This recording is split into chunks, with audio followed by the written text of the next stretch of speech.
It is Christina Leavenworth, your favorite realtor, helping you move to Pensacola. Is this the place for you? Today, we're going to dive into the weather temperatures here. I get questions all the time about, does it even get cold there? Do you own a winter jacket? This fireplace looks silly. You must never turn it on. Well, that being said, we are a little bit more sensitive to the cold temperatures here. I'm in a turtleneck sweater and it's about 60 degrees out, which is kind of normal for a lot of Floridians. Once it gets below 60, we all of a sudden are just like, we don't know what to do here.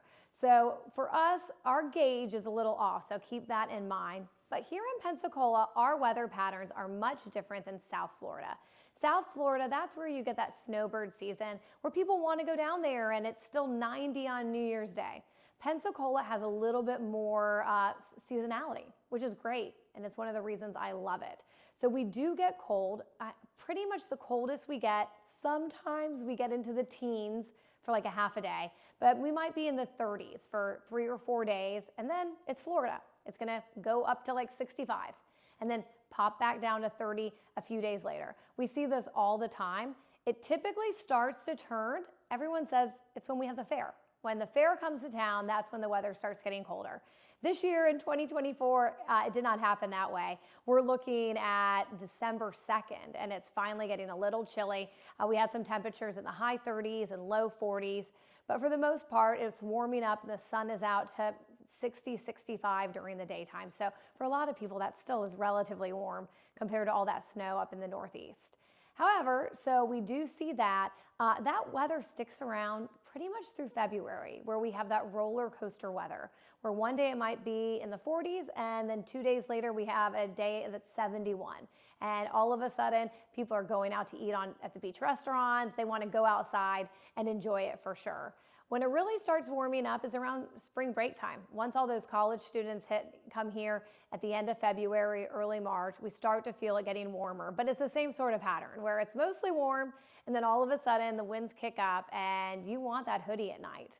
As far as the fireplaces, yes, we love them. We love the coziness and the warmth of it. And a lot of homes here do have fireplaces because of that. Not necessarily because we need it for the warmth. Our good old-fashioned, new technology heaters do that for us, but people want it for Christmas time and just when we do get that snap in the air to put the fireplace on. And do we have heavy winter jackets? Some people do, but a lot of people don't. We just throw on whatever we can.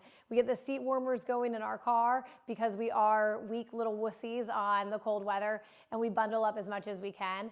But some people do have winter jackets from ski trips or just from living in the north in the past, but a lot of people do like to trade that in for the bikinis and tank tops because that is their new life here. But that's the great thing here about Pensacola. We really do have a spring, summer, fall, and winter. You feel the changes in the season, and it's beautiful. You can go out camping with your family and then go down the river on a summer day where it's so hot, only that spring feels great. So we love having so much seasonality, and it's something special you can find here, as well as you're not going to see as many snowbirds and have that snowbird season you're going to have down south, where it is going to be pretty calm here. You get the beaches to yourself, so it's a whole lot of fun. So if you're moving down to Florida, unless you just have skin of steel, make sure to still bring that winter jacket if you're coming to Pensacola.